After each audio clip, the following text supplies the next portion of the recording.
இந்த வீடியோ பார்த்துட்டு இருக்க எத்தனை பேருக்கு அமானுஷ்யம், பேய், பில்லி, சூனியம் எதுலேயுமே சுத்தமாக நம்பிக்கை இல்லை அப்படிங்கிறத கமெண்ட் பாக்ஸில் சொல்லுங்கள். ஏன்னா இந்த வீடியோவை நீங்கள் ஃபுல்லாக பார்த்து முடிச்சிங்கன்னா அந்த நம்பிக்கை எல்லாமே உண்மையாகிறதுக்கு வாய்ப்பு இருக்குங்க. ஏன்னா அந்த மாதிரி ஒரு பயங்கரமான திகில் அமானுஷ உண்மை சம்பவத்தை தான் உங்களுக்காக எடுத்துகிட்டு வந்திருக்கேன். இது எங்கே நடந்துச்சு, யாருக்கு நடந்துச்சு, இதனால் ஒரு குடும்பமே எந்த லெவலுக்கு சீரழிஞ்சிச்சு அப்படிங்கிற ஒரு கொடூரமான உண்மையை தான் நான் உங்ககிட்ட சொல்ல போகிறேன். நீங்கள் இப்போ தான் நம்ம சேனலுக்கு ஃபஸ்ட் டைம் வந்திருக்கீங்கன்னா மறக்காமல் சப்ஸ்கிரைப் பண்ணிக்கோங்க. அப்போ தான் இந்த மாதிரி திகில் அமானுஷ உண்மை கதைகள்லாம் நான் போட உங்களுக்கு உடனே வந்துடும். நீங்களும் இதை கேட்டு நிறைய மர்மமான விஷயங்களை தெரிஞ்சிக்க முடியும். ஸோ இப்போ இந்த வீடியோ பார்த்துட்டு இருக்கவங்க எல்லாத்துக்குமே ஒரு டாஸ்க்குங்க. அதாவது நீங்கள் எந்த ஊரில் இருந்து எந்த டைமுக்கு இந்த வீடியோவை பார்த்துட்ருக்கீங்க அப்படின்னு சொல்லிட்டு கமெண்ட் பாக்ஸில் சொல்லுங்கள். நானும் தெரிஞ்சுக்கிறேன் யாரெல்லாம் எந்தெந்த ஊரில் இருந்து நம்ம சேனலை பார்க்குறீங்க அப்படின்னு சொல்லிட்டு. அதுபோக முக்கியமாக உங்கள் வாழ்க்கையிலையோ இல்லை உங்கள் குடும்பத்தில் உள்ளவங்க ஃப்ரெண்ட்ஸ் வாழ்க்கையிலையோ அமானுஷ பயங்கர உண்மை சம்பவங்கள்லாம் நடந்துருச்சுன்னா மறக்காமல் கீழே நம்மளுடைய இன்ஸ்டாகிராம் ஐடி இருக்குது, ஜிமெயில் இருக்குது, வந்து என்னை காண்டாக்ட் பண்ணி என்கிட்ட சொல்லுங்கள். அதையும் நம்ம சேனலில் ஒரு உண்மை கதையாக வந்து பதிவு பண்ணலாம். ஸோ இப்போது நான் ரொம்ப பேச விரும்பலை. அது என்ன அந்த ஆக்ரோஷமான கொடூரமான உண்மை சம்பவம்னு சொல்லிட்டு வெளாவரியாக பார்க்க போகிறேன். நம்ம சப்ஸ்கிரைபர் எல்லாருக்கிட்டையும் சொல்லக்கூடியது ஒன்றே ஒன்று தான், தயவு செஞ்சு இந்த வீடியோவை ஸ்கிப் பண்ணிடாதீங்க. ஏன்னா ஒரு நிமிஷமும் நடந்த விஷயம் உங்களுக்கு தெரிஞ்சாதான் இது எந்த லெவலுக்கு ஒரு பயங்கரத்தில் போய் முடியுது அப்படிங்கிறது உங்களுக்கு தெளிவாக தெரியும். உங்களுக்கும் அந்த பேய் அமானுஷ நம்பிக்கைலாம் வரும். வாங்க, அது என்ன ஆச்சு, என்ன நடந்துச்சு, அப்படி என்ன தான் அந்த உண்மை சம்பவம் அப்படிங்கிறத பார்க்கலாம். இந்த உண்மை சம்பவமானது எங்கே நடக்குது அப்படின்னு பார்த்தீங்கன்னா திருநெல்வேலி மாவட்டத்தில் உள்ள ஒரு கிராமத்தில் தாங்க நடக்குது. இந்த வீடியோ பார்த்துட்டு இருக்க எத்தனை பேருக்கு அகோரி பூஜைன்னா என்னன்னு தெரியும்? இந்த அகோரிகள் சுடுகாட்டில் பண்ணக்கூடிய பூஜைகளை பற்றி நிறைய பேருக்கு தெரியாது. அந்த ஒரு பயங்கரமான பூஜைனால தான் இந்த அமானுஷ கதையே வந்து ஆரம்பிக்குதுங்க. அதுக்கு முன்னாடி இந்த சம்பவம் நீங்கள் நிறைய பேரை பற்றி தெரிஞ்சிக்க வேண்டியது இருக்குது. அது தெரிஞ்சாதான் அந்த சம்பவமே உங்களுக்கு புரியும். அது யாரெல்லான்னு பார்த்தீங்கன்னா கேசவன் அப்படிங்கிற ஒருத்தரை பற்றி தாங்க நீங்கள் தெரிஞ்சுக்கணும். அவர் யாருன்னு பார்த்தீங்கன்னா அவர் நம்மளுடைய சப்ஸ்கிரைபர். இப்போ ஒரு ஐடி கம்பெனியில் சென்னையில் வேலை பார்த்துட்டு இருக்காரு. அவருடைய கல்லூரி பருவத்தில் நடந்த ஒரு உண்மை சம்பவம் தாங்க இது. கேசவனோட குடும்பத்தை எடுத்துக்கிட்டிங்கன்னா அவங்க வந்து திருநெல்வேலி மாவட்டத்துக்கிட்ட உள்ள ஒரு கிராமத்தை சேர்ந்தவங்க. அம்மா, அப்பா, தங்கச்சி, கேசவன், இவங்க 4 பேர் இருந்தாங்க அவங்க வீட்டில். ஒரு மிடில் கிளாஸ் ஃபேமிலினே சொல்லலாங்க. விவசாயத்தை நம்பி குடும்பம் வந்து ஓடிக்கிட்டு இருக்கு. அந்த மாதிரி ஒரு ஃபேமிலி தான். ஏன்னா அம்மா அப்பா 2 பேருமே தோட்டத்தில் வயலில் விவசாயம் பண்ணி அதில் அறுவடையில் கிடைக்கிற காசை தான் வச்சு கேசவனையும் சரி கேசவனுடைய தங்கச்சியும் சரி 2 பேருமே படிக்க வச்சுட்டு வராங்க. ஸோ இப்படியே என்ன ஆகுது, சின்ன வயசுலேருந்து நல்லா வளர்ந்து படிக்க ஆரம்பிக்கிறாங்க. அப்போது இவங்க அப்பா வந்து அடிக்கடி நைட்டு வந்து இந்த அமானுஷ கதைகள் வந்து சொல்கிறத ஒரு வழக்கமாக வச்சுருந்துருக்காருங்க. யாருக்கெல்லான்னு பார்த்தீங்கன்னா கேசவனுக்கும் சரி கேசவனோட தங்கச்சிக்கும் சரி தினமுமே இரவு அமானுஷ கதைகள் சொல்லுவார். அது போக என்ன சொல்லுவார்னா, நம்ம ஊர் சுடுகாட்டுக்கிட்ட யாரும் வந்து எக்காரணத்து கொண்டு போக மாட்டாங்க நைட்டு. ஏன்னா அங்கே வந்து பார்த்தீங்கன்னா அகோரி பூஜை பண்ணுவாங்க, அங்கே வந்து பில்லி சூனியம்லாம் பண்ணுவாங்க, அதனால் நீங்களுமே அந்த சைடு எக்காரணத்தை கொண்டு போகக்கூடாது அப்படிங்கிற மாதிரி சொல்லுவாங்க. ஆனால் கேசவனுக்கு அதிலெல்லாம் துளி கூட நம்பிக்கை கிடையாது. அவங்க அப்பா கிட்ட சொல்லுவான், நான் பேய் பிசாசே நம்ப மாட்டேன், இதில் நீ என்னென்னா பில்லி சூனியம்லாம் சொல்லிகிட்டு இருக்கியப்பா, இதெல்லாம் எந்த காலத்தில் இருந்து நீ சொல்லிகிட்டு இருக்க, இதெல்லாம் யார் நம்புவா அப்படிங்கிற மாதிரி சொல்லுவாராங்க. ஸோ இதுக்கப்புறம் என்ன ஆகுது, இந்த கேசவன் வந்து 12ஆம் வகுப்பு போகிறாருங்க. இவர் தான் இவங்க குடும்பத்திலே முதல் தடவை இந்த மாதிரி ஸ்கூல்லாம் போய் 12ஆம் கிளாஸ் வரைக்கும் போயிருக்காரு. ஏன்னா அப்பா அம்மா யாருமே பெரிய படிப்பறிவு கிடையாதுங்க. இவங்க குடும்பத்திலே வந்து கேசவன் தான் முத படிக்கிறாரு. அப்போ இவர் 12ஆம் வகுப்பு போகிறாரு. நல்லா படிப்பாருங்க, ரொம்பவுமே நல்லா படிக்கிறாரு. அதனால தான் இப்போ கூட சென்னையில் ஒரு ஐடி கம்பெனியில் நல்ல பொசிஷனில் இருக்கார். ஸோ இவர் என்னன்னா ரொம்பவுமே நல்லா படிக்கக்கூடிய ஆளுனால எப்பவுமே ஸ்கூலுக்கு போவார், படிப்பார், வீட்டுக்கு வருவார், வீட்லேயுமே படிப்பார். 12ஆம் கிளாஸ் ரொம்பவுமே அருமையாக படித்து ஓரளவு நல்ல கட் ஆஃப் மார்க்கும் எடுக்கிறாருங்க. எடுத்தோட்டி என்ன ஆகுது அப்படின்னு பார்த்தீங்கன்னா இவருக்கு வந்து வெளியூரில் போய் காலேஜ் படிக்கணும்னு ஆசை. அதுக்கேற்ற மாதிரி அவங்க அப்பா முதல்ல என்ன சொன்னாங்கன்னா, நான் உன்னை வெளியூருக்கு அனுப்பி படிக்க வைக்கிறேன், என்னால் அந்த லெவலுக்கு சம்பாதிக்க முடியுமான்னு தெரியல, ஆனால் நீ மார்க் எடு, உன்னோட மார்க்கை வச்சு நீ வெளியூரில் சீட்டு கிடச்சிச்சுன்னா அப்பாவால் எவ்வளோ முடியுதோ உன்னை கடனை உடனே வாங்கியாச்சு நான் படிக்க வைக்கிறேன் அப்படிங்கிற மாதிரி கேசவனோட அப்பாவும் சொல்லிட்டாருங்க. ஸோ இதனால் என்ன ஆகுது அப்படின்னு பார்த்தீங்கன்னா கேசவன் இதுக்காகவே வெறிகுண்டு கொண்டு படிக்கிறாரு. படித்து நல்ல மார்க்கும் எடுத்து நல்ல கட் ஆஃப் எடுத்து கோயம்புத்தூருக்கு போகிறாங்க. யாரெல்லாம்னு பார்த்தீங்கன்னா கேசவன், கேசவனுடைய அம்மா, கேசவன் அப்பா, கேசவனுடைய தங்கச்சி 4 பேருமே கோயம்புத்தூருக்கு போகிறாங்க. அங்கே உள்ள நிறைய காலேஜஸை வந்து சுற்றி பார்க்குறாங்க. அந்த காலேஜஸோடைய பேரை நான் குறிப்பிட விரும்பலை.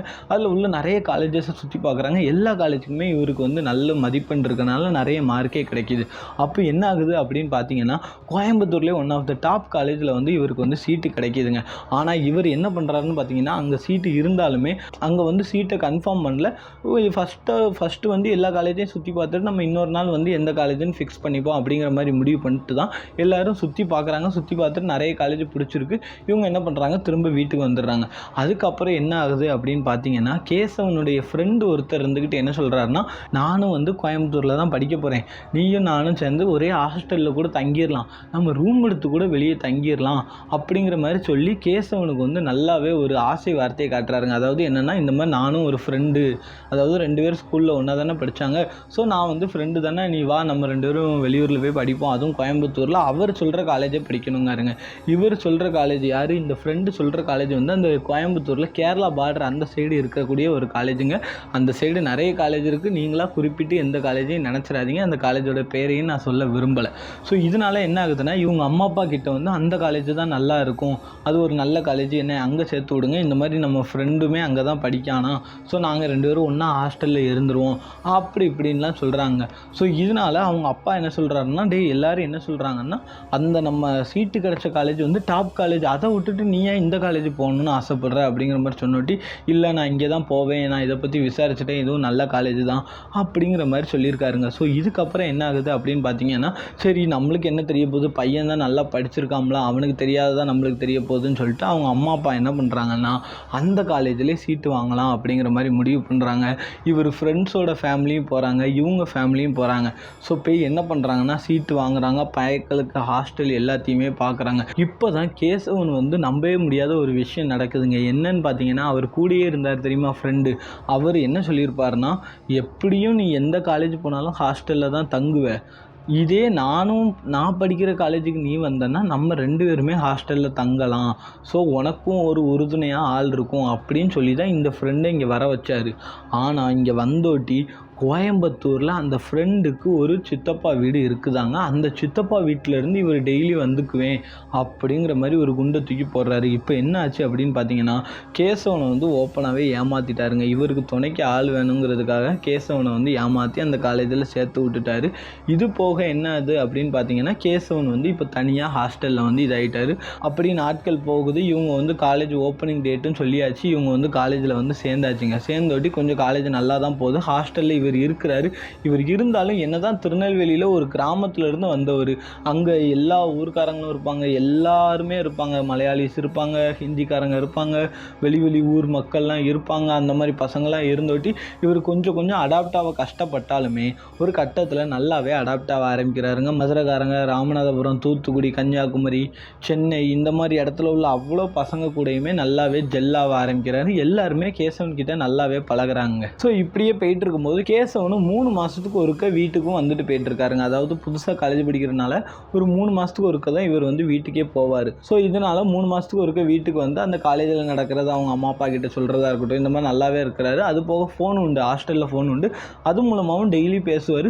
காலேஜ் லைஃப் ரொம்பவுமே ஸ்மூத்தாக போகுதுங்க. என்னென்னா எந்த பிரச்சனையும் இல்லை. இவர் பாட்டுக்கு போவார், படிப்பார், இங்கே ரூமுக்கு வருவார், இங்கே பசங்க அவ்வளோ பேர் இருப்பாங்க, ஜாலியாக அவங்க கூட என்ஜாய் பண்ணுவார். அப்படியே வந்து வாழ்க்கை வந்து நல்லா தாங்க போயிட்டு இருந்துச்சு. இந்த ஃப்ரெண்டு இருக்கார் தெரியுமா, அவங்க சித்தப்பா வீட்டில் படிக்கிறவர், அவர் வந்து காலேஜில் மட்டும் மீட் பண்ணிப்பாங்களாங்க. மச்சான் என்ன தான் இருந்தாலும் அவன் ஃப்ரெண்டு வந்து ஏமாற்ற தான் செய்வாங்க, அதனால் சரி அதுக்காக என்ன பண்ண முடியும், அவனோட சூழ்நிலை அப்படி பண்ணிட்டான்னு சொல்லிட்டு இவர் கேசவன் வந்து வேறு வழி இல்லைன்னு சொல்லிட்டு காலேஜில் வச்சு நல்லாவே பேசுவாங்க. 2 பேருமே கேன்டீன்லாம் ஒன்றா போகிறதா இருக்கட்டும், இந்த மாதிரிலாம் பண்ணுவாங்க. இப்போ தான் ஆல்ரெடி அவர் ஃப்ரெண்டு ஒரு ஆப்பு வச்சார். இப்போது 2வது ஆப்பு வைக்க ஆரம்பிச்சிருக்காருங்க. என்னன்னு பார்த்தீங்கன்னா, காலேஜ் வந்து 3 வருஷம், அதாவது ஆர்ட்ஸ் அண்ட் சயின்ஸ் தான் படித்தார். ஒரு 2வது வருஷம் வரும்போது என்ன ஆகுதுன்னு பார்த்தீங்கன்னா, இந்த புது ஃப்ரெண்டு என்ன பண்ணுறாருன்னா ஒரு பொண்ணை வந்து லவ் பண்ணுறாருங்க எங்கள் காலேஜில். அப்போது நம்ம கேசவன் வந்து பொதுவாகவே பொண்ணுங்க கூடலாம் ரொம்ப பேச மாட்டார். இந்த லவ் அந்த மாதிரி விஷயங்கள் எதுவுமே பெருசாக ஈடுபட மாட்டாருங்க. ஸோ அதனால என்ன ஆகுது, கூட இருக்க ஃப்ரெண்டு வந்து லவ் லவ் பண்ணுறாரு. இது கேசவனுக்கும் தெரியும். ஆனால் கேசவன் பெருசாக எடுத்துக்க மாட்டார். இப்போ எதுக்குடா கூட உள்ள ஃப்ரெண்டு லவ் பண்ண கதையெல்லாம் நீ சொல்லிட்டு இருக்க அப்படின்னு யோசிக்கலாம். எல்லாத்துக்குமே ஒரு காரணம் இருக்குங்க. முழுசாக தெரிஞ்சால் தான் உங்களுக்கு என்ன நடந்துச்சு அப்படிங்கிறது புரியும். ஸோ இப்போ என்ன ஆகுதுன்னா, கூட உள்ள ஃப்ரெண்டு லவ் பண்ணுறான், சரியா? இதை ஒரு கரைக்கு வச்சுருங்க. இப்போ ஹாஸ்டலுக்கு வருவோம். ஹாஸ்டலில் பார்த்தீங்கன்னா இரவு நேரத்தில் பசங்க எல்லாருமே, அதாவது எப்படின்னா ஹாஸ்டலுங்கிறது ஒரு சின்ன ஏரியா கிடையாது, நல்ல பெரிய ஹாஸ்டல் தான் அந்த காலேஜில். பசங்களாம் என்ன பண்ணுவாங்க, நைட் நேரத்தில் அப்படியே வாக்கிங்லாம் போவாங்க. அதாவது 12-1 மணிக்கு எல்லாரும் ஃபோனை பேசிட்டு வாக்கிங்லாம் போவாங்க. அப்போ என்னென்னா அந்த கூட்டத்தில் எல்லாத்துக்குமே எப்படின்னா அந்த பேயின் மீது ஒரு ஆர்வம் உண்டுங்க. அதாவது இவருமே சின்ன வயசுலேருந்து, அதாவது நம்பிக்கையே கிடையாது கேசவனுக்கு, ஆனாலும் சின்ன வயசுலேருந்து பேய் கதைகளாக கேட்டு வளர்ந்தவர். இவர் என்ன பண்ணுவாருன்னா, பேய் கதைகள் சொல்கிறேன்னு சொல்லிட்டு நைட் ஆனால் பேய் கதைகள் சொல்லுவாருங்க ரூமில், ஹாஸ்டல் ரூமில். அப்போ அந்த ரூம்மேட்ஸில் உள்ள எல்லோரும் என்ன சொல்லுவாங்கன்னா, டே மச்சான், நம்ம ரூம்லேருந்தே பேய் கதை கேட்க நல்லா இல்லை, நம்ம என்ன பண்ணுவோம், வெளியே போவோம், வெளியே போய் அந்த இருட்டாக ஒரு ஏரியா இருக்கும் தெரியுமா, அந்த ஏரியாவில் உட்காந்து ஃப்ளாஷ் லைட்டை போட்டு போர்வையெல்லாம் எப்படி மூடிட்டு நம்ம கேட்போம் பேய் கதை அப்படிங்கிற மாதிரி சொல்கிறாருங்க.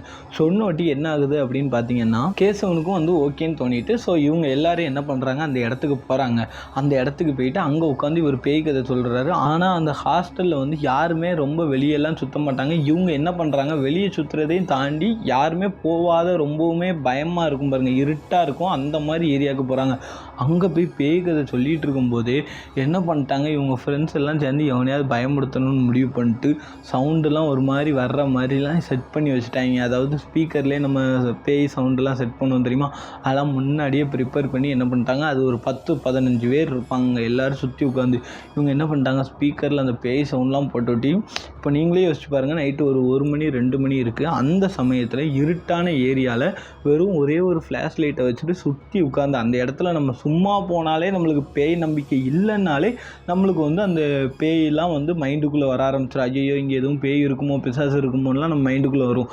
அப்போது அந்த மாதிரி சமயத்தில் பேய் கதை பேசிகிட்டு இருக்கும்போது ஒரு சவுண்டு வந்தால் எப்படி இருக்கும், அந்த சவுண்டு வருது, அந்த 10 பேரும் தெரிச்சு ஓடுறாங்க. அவ்வளோ பேரும் ஏன்னு அவ்வளோ பேரும் பயங்காட்ட ஆரம்பிச்சிட்டாங்க. அதாவது பாட்டு அந்த பேய் சவுண்டை போட்டாங்க தெரியுமா, அவங்களே பயங்காட்ட ஆரம்பிச்சிட்டாங்க. ஸோ எல்லாம் ஒன்று தெரிச்சு ஓடுறாங்க. இதில் என்ன ஆகுது அப்படின்னு பார்த்தீங்கன்னா, ஒரு பையனுக்கு வந்து வீசிங் ப்ராப்ளம் உண்டுங்க. அவனுக்கு ஆல்ரெடி அந்த பனி ஒத்துக்கலை. ஸோ என்ன பண்ணிட்டான், இவனுக்கு வந்து இப்படி பேய் சவுண்டு கிளப்பினோட்டி அவனுக்கு ரொம்பவுமே பயமானது அதிகமாயிட்டு. ஸோ என்ன பண்ணுறான்னு பார்த்தீங்கன்னா, தெரிச்சு ஓட ஆரம்பிச்சிடுறாங்க. ஓட ஆரம்பிச்சோட்டி என்ன ஆச்சுன்னு பார்த்தீங்கன்னா, ரொம்பவே மூச்சு வாங்கி அந்த பையனுக்கு ஒரு மாதிரி வீசிங் வர ஆரம்பிச்சிட்டுங்க. ஸோ அதுக்கப்புறம் ஹாஸ்டலில் உள்ள வார்டன்லாம் வந்து அந்த பையனை ஹாஸ்பிட்டலுக்கு கூட்டு போய், அந்த பையன் 1 வாரம் ஹாஸ்பிட்டலைஸ் ஆன மாதிரி அவனுக்கு வந்து நிலைமை ஆகிட்டு. ஸோ இதுக்கப்புறம் என்னாச்சு அப்படின்னு பார்த்தீங்கன்னா, எல்லா பசங்களுமே, அதாவது யார், ஹாஸ்டலில் உள்ள எல்லா பசங்களுமே மொத்த பழியையும் தூக்கி கேசவன் மேலே போட்டாங்களாங்க. அப்போ பாருங்கள், கேசவன் வந்து சும்மா எல்லாத்துக்குமே விருப்பப்பட்டு தான் பேய் கதை பேசினாங்க. ஆனால் கேசவனை வந்து எல்லோரும் என்ன சொன்னாங்கன்னா, இந்த மாதிரி இடத்துக்கு போய் நம்ம பேய் கதை பேசுவோம்னு சொல்லிட்டு இவங்க தான் கேசவனை கூப்பிட்டு போனாங்க. கேசவன் அங்கே போய் அவங்க அப்பா பேய் கதை எப்போன்னு சொல்லுவார் தெரியுமா, அகோரி பூஜை கதைகள், அது போக பில்லி சுனியம்லாம் பண்ணுவாங்க சுடுகாட்டிலலாம் அவங்க அப்பா கதை சொன்னாங்க தெரியுமா, அது எல்லாத்தையும் வந்து இவர் வந்து சொல்லியிருக்காருங்க. ஸோ கடைசியில் இவன் தான் வந்து எல்லாரையும் கூப்பிட்டு போய் பேய் கதை சொல்லிட்டான்னு சொல்லி எல்லா பசங்களும் இந்த பையனை மாட்டி விட்டாங்க. கேசவன் ரொம்பவுமே இதனால் பாதிக்கப்பட்டார். என்னென்னா, ஃப்ரெண்ட்ஸாக நம்ம பழகினோமே, அவ்வளோ பேரும் அவ்வளோ உண்மையாக இருந்துட்டு கடைசியில் ஒரு பிரச்சனைன்னு நோட்டி எல்லோரும் என் பேரை சொல்லிட்டாங்களே, இப்படி துரோகம் பண்ணிட்டாங்களேன்னு சொல்லிட்டு அவர் ரொம்பவுமே வெக்ஸ் ஆகுறாருங்க. வெக்ஸ் ஆனோட்டி என்ன ஆகுதுன்னா, இவங்க காலேஜ் சைடில் இருந்து இந்த மாதிரி ஹாஸ்டலில் ஒரு பிரச்சனைன்னு சொல்லி அதுக்கு காரணம் கேசவன் தான் மாட்டி விட்டோட்டி கேசவனை பிடிச்சி அவ்வளோ தூரம் வான் பண்ணி அப்பாலஜிலாம் எழுத வச்சுட்டாங்களாங்க. என்னென்னா, நைட் டைம் எல்லாரையும் இந்த மாதிரி கூப்பிட்டு போயிருக்கேன், என் மேலே தான் தப்புன்னு சொல்லி அப்பாலஜி எழுத வச்சு கேசவனுடைய அப்பா அம்மாவே காலேஜுக்கு வர வச்சுட்டாங்களாங்க. கேசவனுடைய அப்பா அம்மா, நம்ம பையன் நல்லா படிக்கணும், நம்ம பையன் தான் நம்ம வீட்டோட பட்டதாரி ஆகணும் அப்படிலாம் யோசிச்சுட்டு இருக்கும்போது இந்த பசங்க எல்லோரும் சேர்ந்து இப்படி பண்ணும்போது கேசவனுக்கு எப்படி இருக்கும் யோசிச்சு பாருங்கள். அவங்க அப்பா அம்மாவுமே ரொம்ப நொந்து போயிட்டாங்க. அதுக்கப்புறம் இவர் கேசவன் வந்து சொல்லி புரிய வச்சார் அவங்க அப்பா அம்மா கிட்ட, என்னதான் இருந்தாலும் காலேஜ் மேனேஜ்மெண்ட்டே இந்த மாதிரி பழி போடும்போது அவங்க அப்பா அம்மா என்ன நினைப்பாங்க, படிப்பறிவு இல்லாத ஆட்கள், அவங்க படிக்கிறவங்க சொல்கிறத மட்டும் தான் நம்புவாங்க, கேசவன் சொல்கிறத அவங்க நம்பவே இல்லைங்க. ஸோ இதுக்கப்புறம் என்ன ஆகுதுன்னு பார்த்தீங்கன்னா, அப்படி நாட்கள் போகுது. கேசவன் யாரு கூடயுமே டச்லேயே இருக்கிறது இல்லையாங்க. அந்த பசங்களுமே வந்து கேசவன் கேசவன்கிட்ட பேசுகிறதில்ல. ஆனால் அந்த பசங்களுக்கு கொஞ்சமாவது கில்ட்டுங்கிறது கண்டிப்பாக ஆகதான்னு செஞ்சுருக்கும். ஏன்னா என்னுடைய பர்சனல் லைஃப்லேயுமே இந்த மாதிரி சம்பவங்கள் நடந்திருக்கு. அதாவது என் மேலே கொஞ்சம் பழிகள்லாம் போட்டு எல்லா பிரச்சனைக்கும் நான் காரணமானேன் அப்படிங்கிற மாதிரிலாம் பண்ணியிருக்காங்க. ஆனால் இப்போ அந்த பசங்களாம் என்கிட்ட பேசிட்டு தான் இருக்காங்க. பட் அந்த சந்தர்ப்ப சூழ்நிலையில் அவங்க தப்பு பண்ணிட்டாங்க அப்படிங்கிறது தான் நானும் நினப்பேன். அதே மாதிரி தான் கேசவன் நினச்சிட்டு ஆனாலும் பேச மாட்டார். அவர் பாட்டுக்கு இருப்பாருங்க. என்ன இருந்தாலும் துரோகம் தானே அதெல்லாம். எவ்வளோ கஷ்டப்பட்டுருப்பார், அவங்க அப்பா அம்மா எவ்வளோ கஷ்டப்பட்டு படிக்க வச்சுருப்பாங்க. ஸோ இதுக்கப்புறம் என்ன ஆகுது அப்படின்னு பார்த்தீங்கன்னா, இந்த சம்பவம் முடிஞ்சோட்டி தான் யார் கூட ரொம்ப க்ளோஸ் ஆகுறாரு தெரியுமா? இப்போ இந்த மாதிரி பசங்க கூடயும் ரொம்ப டச்சு கிடையாது. ஹாஸ்டல்லையும் தனியாக தான் இருக்கார். இதனால என்ன பண்ணுறாருன்னா, அந்த ஃப்ரெண்டு இருக்கார் தெரியுமா, ஸ்கூல்லேருந்து ஒன்றா படித்தாங்க பாருங்கள், அந்த ஃப்ரெண்டு கூடயே சுற்ற ஆரம்பிக்கிறாருங்க எங்கள் காலேஜில். அப்போது அந்த ஃப்ரெண்டு என்ன பண்ணுவாருன்னா, காலேஜில் கிளாஸை கட்டடிச்சிட்டு கேன்டீனில் அந்த பொண்ணை கூப்பிட்டு உட்காந்துருப்பார். அதாவது யார் அந்த பையன் ஒரு பொண்ணு லவ் பண்ணுறாருன்னு சொன்னேன் தெரியுமா ஸ்டார்டிங்கில், அது இங்கே தான் உங்களுக்கு யூஸ் ஆகும். ஏன் அதை நான் சொன்னேங்கிறது இப்போ தான் உங்களுக்கு புரிய வரும். என்னாச்சு அப்படின்னு பார்த்தீங்கன்னா, அந்த பொண்ணு கூட உட்காந்துருப்பார். இவர் என்ன பண்ணிட்டாரு, கேசவா நீ ஏன் கிளாஸுக்கெலாம் போகிற அப்படின்னு சொல்லிட்டு என்ன பண்ணுறாருன்னா, இவரையும் கூப்பிட்டு வராருங்க. அப்போது கேசவன் வந்து படிப்பில் ரொம்ப நல்ல பையனாக இருந்தவர், கிளாஸ்லாம் கட்டடிக்க மாட்டார், லீவே போட மாட்டார். இப்படி இருந்த கேசவன் இந்த ஃப்ரெண்டு கூட சேர்ந்து இவர் வந்து கிளாஸை கட்டடிக்க ஆரம்பிக்கிறாருங்க. இவர் அவருடைய ஃப்ரெண்டு, அவருடைய ஃப்ரெண்டோட லவ்வர், இவங்க 3 பேர் இருந்தாங்க. இப்படியே இருக்கும்போது என்ன ஆகுதுன்னா, அந்த பொண்ணு வந்து கேர்ள்ஸ் ஹாஸ்டலில் தாங்க படிச்சுட்டு இருக்கு. ஸோ இதனால என்ன ஆகுதுன்னா, இவங்க கட் அடிச்சுட்டு இப்படி இருக்கும்போது அந்த பொண்ணு கூட இன்னொரு ஃப்ரெண்டாக இன்னொரு பொண்ணு வராங்க. இப்படி வரும்போது என்ன ஆகுது அப்படின்னு பார்த்தீங்கன்னா, நைட் டைம் வந்து கான்ஃபரன்ஸ் கால் பேசுவாங்க. யாரெலான்னு பார்த்தீங்கன்னா, இப்போ வந்து மேக்ஸிமம் நைட்டு வந்து இவர் யாரு கூடயும் இருக்க மாட்டார், யார் கேசவன். ஏன்னா ஹாஸ்டலில் வந்து இந்த மாதிரி யாருமே ஃப்ரெண்ட்ஸ் அவருக்கு கிடையாது. ஸோ இதனால என்ன பண்ணுவார், ஃபோன் பேசுவார். யார்கிட்ட, அவருடைய ஃப்ரெண்டுக்கிட்ட, ஸ்கூல் ஃப்ரெண்டுக்கிட்ட. அவர் என்ன பண்ணுவார், அவருடைய கேர்ள் ஃப்ரெண்டை வந்து கான்ஃபரன்ஸில் வச்சுருப்பார். அந்த பொண்ணோட ஃப்ரெண்டுமே கான்ஃபரன்ஸில் இருப்பாங்க. சும்மா 4 பேருமே ஜாலியாக பேசுவாங்க. இவருக்கு வந்து பொண்ணுங்கள்ட்ட பேசுகிறதே தெரியாது ஃபஸ்ட்டு.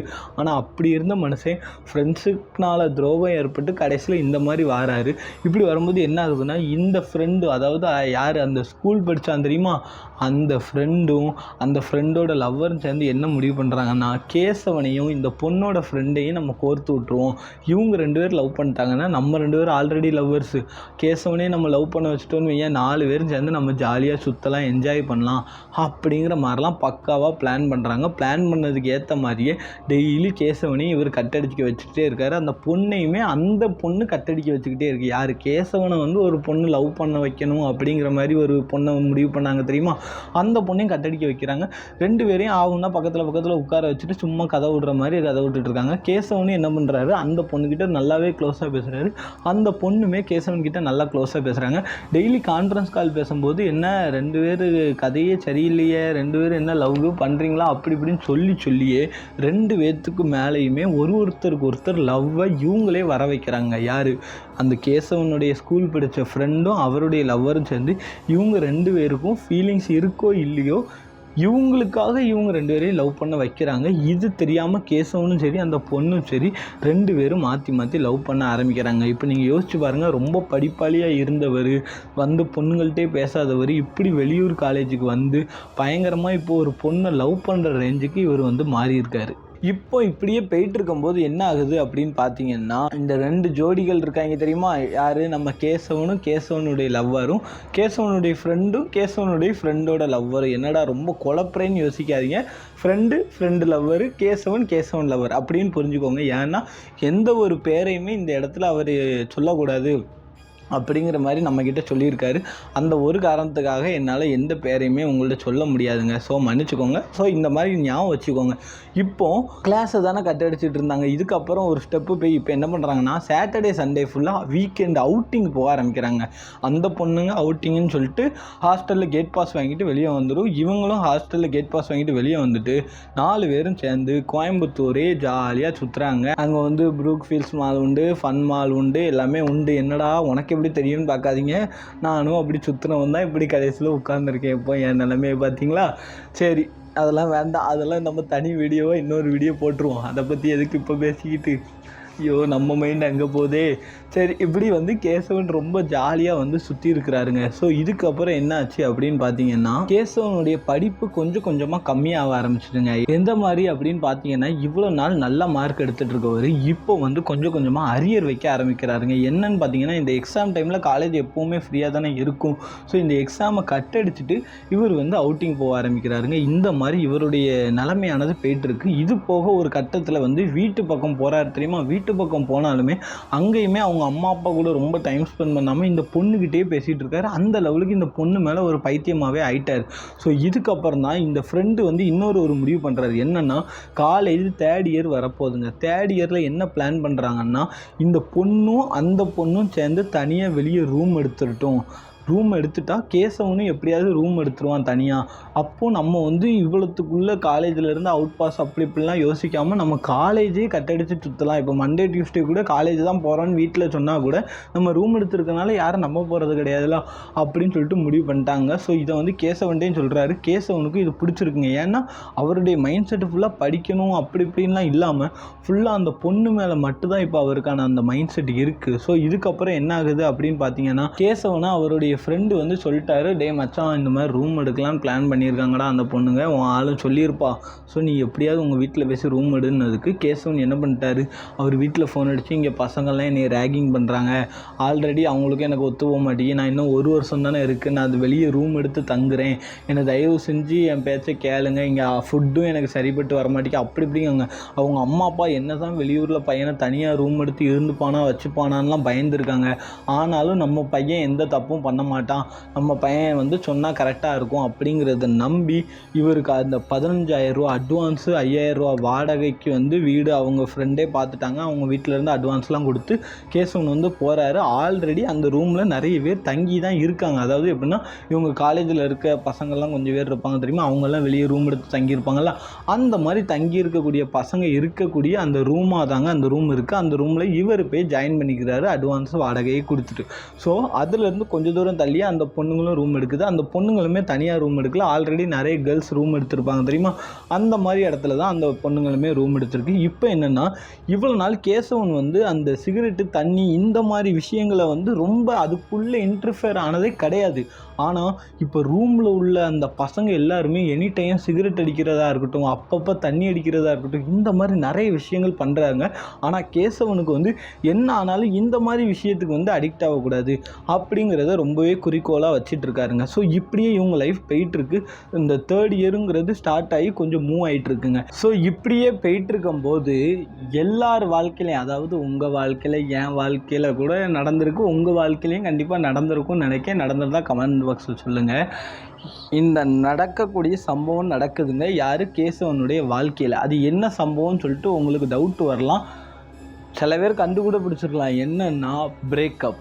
அந்த பொண்ணு யார், கேசவன் உயிருக்கு உயிராக லவ் பண்ணி காலேஜை கட்டடிச்சு எக்ஸாமில் அரியர் வாங்கி வீட்டில் அம்மா அப்பாவை மதிக்காமல் அம்மா அப்பா கிட்ட பொய் சொல்லி வெளியே ரூம் எடுத்து இப்போ வந்து இவ்வளவும் பண்ணியிருக்காரு பாருங்க ஒரு பொண்ணுக்காக. அந்த பொண்ணுக்கும் கேசவனுக்கும் பிரேக்கப் ஆகுதுங்க. அந்த பொண்ணு கேசவனை வந்து ஏமாற்றிட்டு, கேசவன் எவ்வளவோ போய் கெஞ்சுறாரு. அதுக்கப்புறம் கெஞ்ச அந்த பொண்ணு சுத்தமாக மதிக்கிறதே இல்லைங்க. அந்த பொண்ணு அந்த லெவலுக்கு கேசவனை வந்து வெறுத்துட்டா என்னன்னு தெரியலை. அதுக்கான பிரேக்கப் ரீசன்லாம் நம்மளுக்கு தெரியாது. ஸோ இந்த மாதிரி பிரேக்கப் ஆகிட்டு இதுக்கப்புறம் என்ன ஆகுதுன்னா, இந்த கேசவன் வந்து தப்பான நிறைய முடிவுகள் எடுக்காருங்க. அதாவது இந்த ரூமில் நிறைய பசங்க இருக்காங்க தெரியுமா, அவங்க கூட சேர்ந்து குடிக்கிறதா இருக்கட்டும், சிகரெட் அடிக்கிறதா இருக்கட்டும், இந்த மாதிரி நிறைய விஷயங்கள் பண்ணுறாரு. இப்போ நீங்களே யோசிச்சு பாருங்கள், கேசவனுக்கு வந்து ஒரு கெட்ட பழக்கமே இல்லை.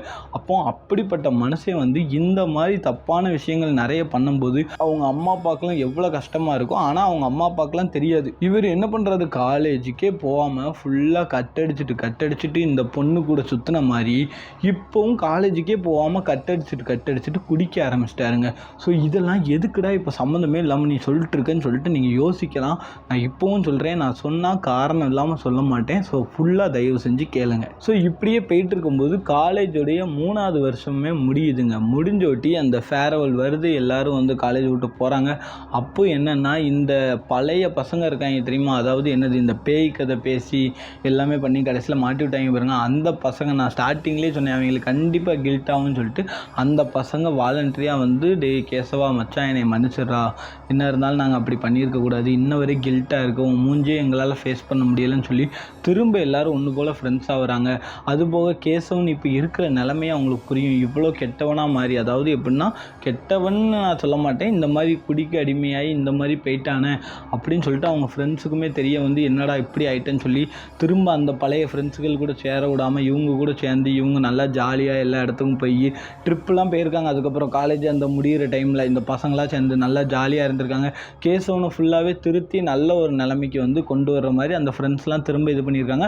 அந்த ஃப்ரெண்ட்ஸுக்கு இந்த இடத்துல நான் நன்றி சொல்கிறேங்க. என்னதான் இருந்தாலும் கேசவனுக்கு நீங்கள் பண்ணது தப்பாகவே இருந்தாலும் கடைசி நேரத்தில் நம்ம ஃப்ரெண்டு தான் அப்படின்னு நினச்சிட்டு நீங்கள் பண்ணியிருக்கீங்க. அந்த ஃப்ரெண்ட்ஸுக்கு நான் வந்து பெரிய ஒரு நன்றியை வந்து சொல்லிக்கிறேங்க. ஸோ இதுக்கப்புறம் என்ன ஆகுது அப்படின்னு பார்த்தீங்கன்னா காலேஜ் முடியுது, கேசவன் வந்து போகிறாரு. கேசவனுக்கு வந்து 12 அரியர் இருக்குங்க. அப்போது இவர் என்ன முடிவு பண்ணுறாருன்னா ஒரே அட்டெம்ப்டில் அரியர்லாம் கிளியர் பண்ணும் அப்படிங்கிற மாதிரி முடிவு பண்ணுறாங்க. அது போக அந்த 10 ஃப்ரெண்ட்ஸ்லாம் இருந்தாங்க தெரியுமா, அவங்களுக்குமே அப்படி இப்படின்னு பிச்சு அரியர் இருக்கும். ஸோ இதனால என்ன ஆகுது அப்படின்னு பார்த்தீங்கன்னா அந்த அரியர் எழுதுகிற டைமுக்கு வந்து இவங்க எல்லாருமே மீட் பண்ணிக்கிறாங்க. அப்போ கேசவன் வந்து ஒரு நல்ல பையனாகிட்டார். ஏன்னா கேசவன் மூவ் ஆன் ஆகிட்டார். என்ன இருந்தாலும் இவர் காலேஜ் லைஃப் ரொம்பவுமே ஒரு ட்ராமாட்டைஸ் ஆனாலுமே இவர் வந்து மூவ் ஆன் ஆகிட்டாருங்க. ஃப்ரெண்ட்ஸோடு இருக்கார், அதுக்கப்புறம் ஃபேமிலி கூட டைம் ஸ்பெண்ட் பண்ணுறாரு. ஃபேமிலி கூடயுமே சரி அந்த குடிப்பழக்கம் எல்லாத்தையுமே நிப்பாட்டிட்டு ரொம்பவுமே நல்லவனாக மாறி பழைய கேசவன் எப்படி இருந்தார் அந்த ஸ்கூல் படிக்கிற டைமில் அந்த மாதிரி கேசவனாக வந்து மாறிட்டாருங்க. ஸோ ஃபுல்லாகவே மூவ் ஆன் ஆகி நல்ல ஒரு நிலைமைக்கு போகணும்னு சொல்லிட்டு யோசிக்கிறாரு. நம்ம குடும்பத்தை நம்ம தான் காப்பாற்றணும்னு யோசிக்கிறாரு. யோசித்து இந்த 12 அரியரையும் அவர் கேசவன் படிக்கிற படிப்புக்கெலாம் 12 அரியர் ஈஸியாகவே கிளியர் பண்ணிடலாம். அதுவும் ஆர்ட்ஸ் தானே, அசால்ட்டாக கிளியர் பண்ணிடுவார். ஸோ அதனால் கிளியர் பண்ணதுக்கு போகிறாரு. அங்கே போகிற இடத்துல தான் என்ன ஆகுது அப்படின்னு பார்த்தீங்கன்னா கேசவன் எல்லாரையும் திருநெல்வேலிக்கு இன்வைட் பண்ணுறாருங்க. என்னன்னு பார்த்தீங்கன்னா அவருடைய தங்கச்சின்னு ஒருத்தங்க நான் சொன்னேன் தெரியுமா ஸ்டார்டிங்கில், யார் கேசவனுக்கு தங்கச்சி, அந்த கேசவனுடைய தங்கச்சிக்கு வந்து சடங்கு ஃபங்க்ஷன் வைக்கிறாங்க அவங்க ஊரில். ஸோ கண்டிப்பாக வரணும்னு சொல்லி எந்த ஃப்ரெண்ட்ஸையும் கூப்பிடல. இந்த ஸ்டார்டிங்கில் அந்த பேய் கதை பேசினாங்க தெரியுமா, அந்த 10 ஃப்ரெண்ட்ஸை மட்டும் தாங்க கூப்பிட்டாங்க. ஸோ இதுக்கப்புறம் என்ன ஆச்சுன்னு பார்த்தீங்கன்னா அவங்களுமே கண்டிப்பாக வரண்டாம வச்சா நாங்கள் வராமல் எப்படி நம்ம தங்கச்சி ஃபங்க்ஷன் சொல்லிட்டு எல்லாருமே ஒரு 3 நாளைக்கு முன்னாடியே வந்துடுறாங்க. வந்துட்டு என்ன பண்ணுறாங்க அப்படின்னு பார்த்தீங்கன்னா பசங்க எல்லாருமே ஜாலியாக நைட்டு கதை விட்டு பேசுகிறாங்க. அதாவது எப்படின்னா திருநெல்வேலிக்கு வந்தாச்சு எல்லாருமே, அந்த 10 பேருமே திருநெல்வேலி வந்தாச்சு. அந்த கிராமத்துக்கு வந்து இப்போ எல்லாருமே வந்து இவருடைய வீட்டில் தான் இருக்காங்க, யார் கேசவனுடைய வீட்டில். அப்போ என்னென்னா இந்த பேய் கதையை திரும்ப ஸ்டார்ட் பண்ணுறாங்க. எதில் விட்டோம் பார்த்தீங்களா அந்த கதையை வந்து திரும்ப ஸ்டார்ட் பண்ணுறாங்க. என்ன ஆகுது அப்படின்னு பார்த்தீங்கன்னா டே கேசவா இந்த மாதிரி உங்கள் ஊரில் இப்படிலாம் நடக்கும் வைக்கன்னு சொன்னால எல்லாம் பொய் தானே, நீ சும்மா தானே சொல்கிற அப்படிங்கிற மாதிரி சொல்லியிருக்காங்க. அது கேசவன் இருந்துட்டு இல்லை நீ நம்பாட்டி பாரு, எங்கள் ஊரில் அந்த மாதிரிலாம் நடக்கும், வேணா எங்கள் அப்பா கிட்டே கேட்போம் அப்படின்னு சொல்லியிருக்காங்க. அதே மாதிரி என்ன ஆகிட்டு இது வந்து மொத்தம் 3 நாள், 3வது நாள் தான் வந்து ஃபங்க்ஷனு. 2 நாள் வந்து நடக்கக்கூடிய சம்பவங்களே இப்போ நம்ம பார்க்க போகிறோம் சரியா. ஸோ நாள் நடக்கிற சம்பவம் தான் இது. இப்போ நாள் வந்து இந்த மாதிரி நைட்டு பேசிகிட்டு இருக்கும்போது உங்கள் அப்பாட்டே கேட்டுருவோன்னு சொல்லிட்டு அவங்க ஃப்ரெண்ட்ஸ்லாம் போய் அப்பா இந்த மாதிரி கேசவன் வந்து காலேஜ் டைமில் சொன்னான், அதனால தான் பிரச்சனையே வந்துச்சு, அந்த மாதிரிலாம் அகோரி பூஜை பண்ணுவாங்களா, பில்லி சுனியம்லாம் பண்ணுவாங்களான்னா தம்பி அதெல்லாம் பண்ண மாட்டாங்கப்பா அப்படின்னு சொல்லி அவங்க அப்பா வந்து அப்படி சொல்லிடுறாருங்க. கேசவனுக்கு ரொம்பவுமே ஒரு மாதிரி ஆகிட்டு, என்னென்னா நம்ம அப்பா தானே நம்மள்ட்ட இதே சொன்னார், இப்போ நம்ம ஃப்ரெண்ட்ஸ் முன்னாடி இப்படி பேசுகிறாருன்னு சொல்லிட்டு கேசவனுக்கு ரொம்பவுமே வருத்தம் ஆகிட்டுங்க. ஸோ இதனால என்ன ஆகுது, கேசவனுக்கு வந்து ஒரு இன்சல்ட்டும் ஆயிடுதுங்க. அவங்க ஃப்ரெண்ட்ஸ் முன்னாடி இவன் பொய் சொல்லிட்டு அலையிறான்னு சொல்லி ஃப்ரெண்ட்ஸ் எப்போவுமே கலாய்க்கிறது தானே, அவருக்கு வந்து என்னென்னா கலாய்க்கிறத தாண்டி நம்ம அப்பா இப்படி நம்மள்ட்ட ஏன் பொய் சொல்கிறாரு, நம்மள்ட்ட எவ்வளோ தூரம் நம்மள்ட்ட சொன்னார் வச்சாருன்னு சொல்லிட்டு ஸோ இவர் என்ன பண்ணுறாருன்னா நம்ம நாளைக்கு ராத்திரி அப்பா போவே கூடாதுங்கிற சுடுகாட்டுக்கு இவங்கள நம்ம கூப்பிட்டு போகணும், அங்கே உண்மையாக நடந்துச்சுன்னா இவனை நம்புவாங்கல்ல, நம்ம அப்பா நம்மள்ட்ட ஏன் பொய் சொல்ல போகிறாரு அப்படின்னு சொல்லிட்டு முடிவு பண்ணுறாங்க. மறுநாள் நைட்டும் ஆகுது. மறுநாள் நைட்டு ஆகிற வரைக்கும் எதுவுமே இவர் சொல்லலைங்க. இது எத்தனாவது நாள், 2வது நாள்.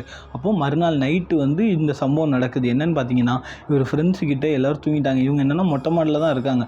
அப்போ நான் சொல்கிறாரு நான் வந்து அந்த இடத்துக்கு கூப்பிட்டு போகிறேன், எங்கள் அப்பா வந்து இப்படி சொல்லுவாருன்னு நான் நினச்சே பார்க்கல, ஆனால் ஒன்று நம்ம இன்றைக்கி நைட்டு அந்த இடத்துக்கு போவோம், சப்போஸ் அந்த இடத்துல அப்படி இருந்துச்சுன்னா நான் வந்து இருக்குது அப்படின்னு சொல்லி நீங்கள் ஒத்துக்கணும் அப்படிங்கிற மாதிரி சொல்கிறாங்க. அப்போது 10 பேர் இருக்காங்க. 10 பேரில் வந்து நான் வரல நிறைய பேர் கலந்துட்டாங்க. அங்கே வந்து நடக்குதோ நடக்கலையோ சுடுகாட்டுக்கெலாம் நைட்டு போகக்கூடாது அப்படிங்கிறாங்க. ஆனால் கேசவன் இருந்துட்டு கான்ஃபிடென்ஸாக சொல்கிறாரு, ஏன்னா கேசவனுக்கு வந்து இந்த பில்லி சூனிய ஏவல் ஆத்மா எது மேலேயுமே வந்து நம்பிக்கையே கிடையாது. ஸோ இதனால் என்ன ஆகுது அப்படின்னு பார்த்தீங்கன்னா, ஒரு 3 பேர் மட்டும் ரெடியாக இருக்கிறாங்க. அதாவது என்னென்னா, நான் வாரேன் அப்படின்னு சொல்லிட்டு தைரியமாக. அப்போ அந்த 3 பேர் ப்ளஸ் கேசவன் 4 பேருமே போகிறாங்க.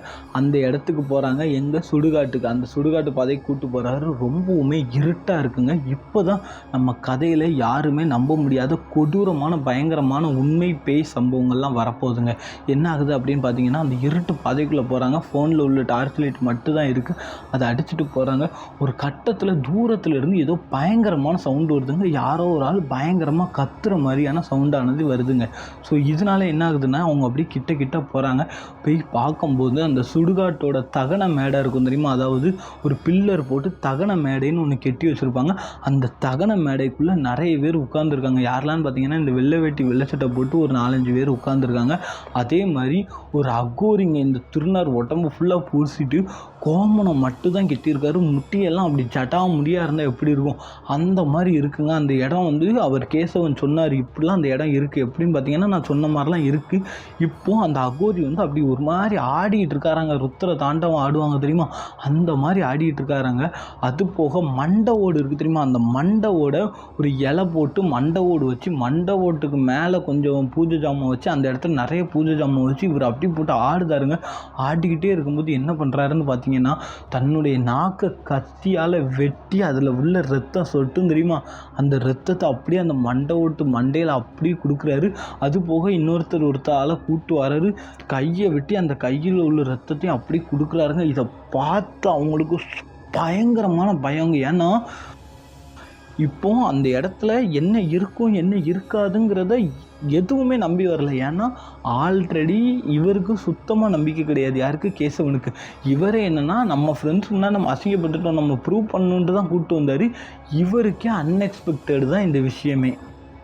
ஸோ இவர் எதிர்பார்க்காத விதமாக இந்த இடத்துல அக்கோரிகள்லாம் கோர தாண்டவம் ஆடும்போது அவருக்கு எப்படி இருக்கும்னு யோசிச்சு பாருங்களேன். இதுக்கப்புறம் தான் ரொம்பவுமே ஆக்ரோஷமான விஷயங்கள்லாம் நடக்க ஆரம்பிக்குதுங்க. என்ன ஆச்சு அப்படின்னு பார்த்தீங்கன்னா, அங்கே இந்த இடத்துல இருந்தால் நம்மளுக்கு ஆபத்துன்னு சொல்லிட்டு 3 பேருமே தெரிச்சு ஓட ஆரம்பிக்கிறாங்க.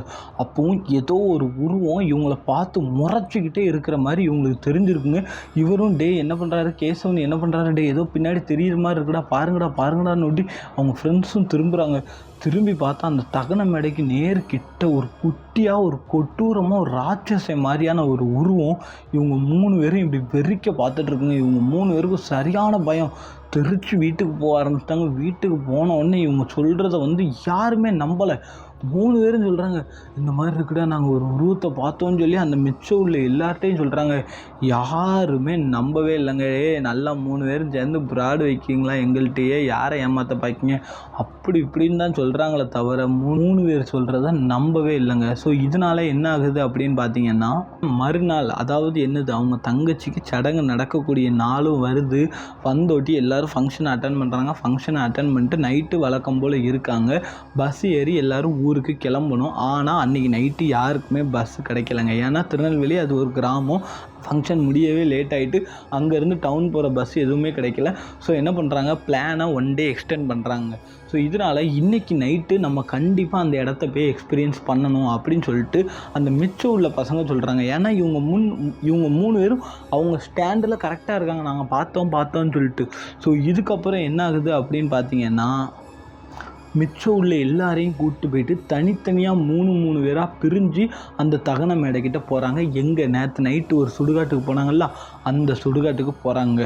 அப்படி போகிறாங்க, 3 பேர் செப்பரேட்டாக போகிறாங்க. அந்த சுடுகாடு அப்படி நார்மலாக இருக்குங்க. என்னென்னா யாருமே அங்கே வந்ததுக்கான அடையாளம் எதுவுமே இல்லாமல் நார்மலாக இருக்குது. ஸோ உடனே என்ன பண்ணுறாங்க, பாடுறா இங்கே யார் இருக்கா, ஏதாவது தேவையில்லாமல் நீ பேசிக்கிட்டு இருப்ப வச்சுட்ருப்ப அப்படிங்காங்க.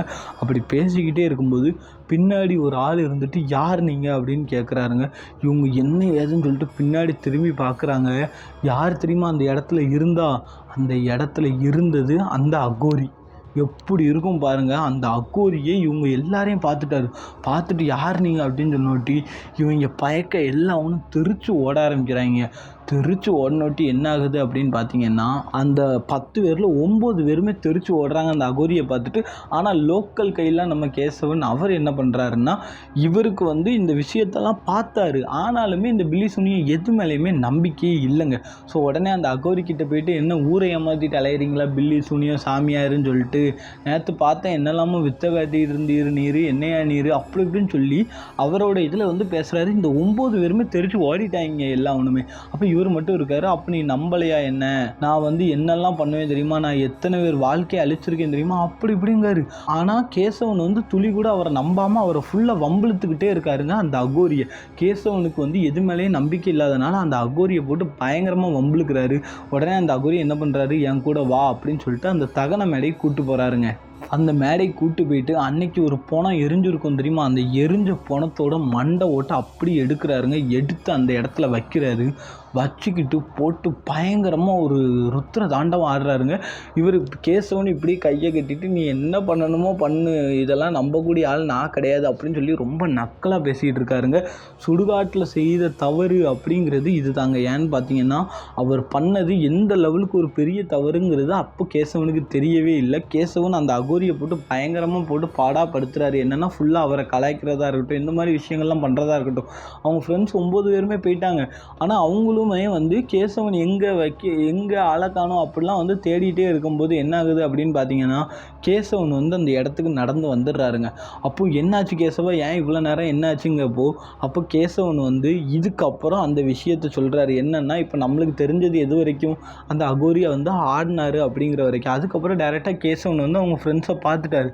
இதுக்கு நடுவில் என்ன நடந்துச்சு அப்படின்னு பார்த்தீங்கன்னா, கேசவன் வந்து என்ன பண்ணியிருக்காருன்னா, இந்த சாமியாரை போட்டு வம்பிழுத்துருக்காருல, இந்த சாமியார் தன்னுடைய நாக்கை வெட்டி நேற்று பண்ண அதே விஷயத்தை அந்த மண்டபத்தில் அப்படியே அந்த நாக்கை வந்து அப்படி வெட்டி நறுக்கி அதில் உள்ள ரத்தத்தை அப்படியே சொட்ட விடுறாரு.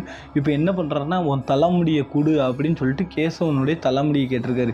நீ என்ன பண்ணுமோ பண்ண, நான் பயப்படவே மாட்டேன்னு சொல்லி கேசவன் வந்து டக்குன்னு தலைமுடியை அப்படி பிடுங்கி அந்த முடியை வந்து கையில் கொடுத்தாரு. அது போக உன் காலடி மண்ணை கொடு அப்படின்ட்டு இருக்காரு. இவரும் போய் மண்ணில் மிதித்து அந்த காலடி மண்ணை அப்படி எடுத்துகிட்டு வந்து கொடுத்துருக்காருங்க. கேசவனுக்கு வந்து இதோட கொஞ்சம் கூட அவருக்கு நம்பிக்கை இல்லைன்னாலும் இந்த மாதிரி விஷயத்தை அவர் பண்ணக்கூடாதுன்னு அவருக்கு தெரிய வேண்டாமா?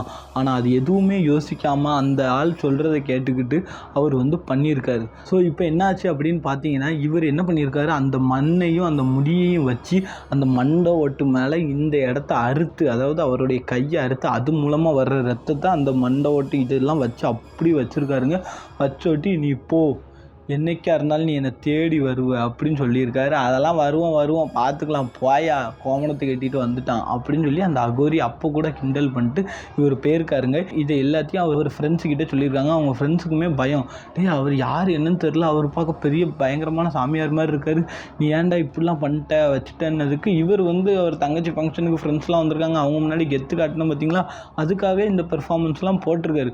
போட்டு அவங்க ஃப்ரெண்ட்ஸுக்கிட்டேயும் போயிட்டு, நாங்கள் பார்க்காததாடா லோக்கல்டா, நாங்கள்லாம் இந்த மாதிரி விஷயம்லாம் 1000 விஷயம் பார்த்தாச்சு, இவங்க ஊரை ஏமாற்றிட்டு தலைவன், இதெல்லாம் நம்ம நம்பிட்டு இருக்க முடியுமா அப்படி இப்படின்னு சொல்லிட்டு அவர் ஃப்ரெண்ட்ஸுக்கிட்டே இவர் ஒரு மாதிரி கெத்து காட்டுறாருங்க. ஸோ இதுக்கப்புறம் தான் உண்மையான பயங்கரமான திகில் சம்பவமே ஆரம்பிக்க போகுது. என்னாச்சு அப்படின்னு பார்த்தீங்கன்னா, மறுநாள் விடியுதுங்க. விடிஞ்சோட்டி காலையிலேயே அவங்க 10 ஃப்ரெண்ட்ஸுமே கிளம்பிட்டாங்க.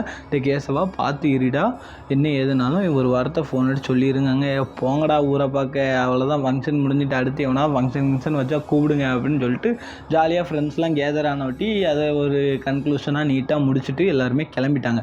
கிளம்புனோட்டி என்ன ஆகுதுன்னா, அன்னைக்கு நைட்டு கேசவன் வந்து தூங்கிட்டு இருக்காருங்க. தூங்கிட்டு இருக்கும்போது அவர் பக்கத்தில் ஏதோ ஒரு உருவம் நின்றுக்கிட்டே இருக்கிற மாதிரி இருந்திருக்கு.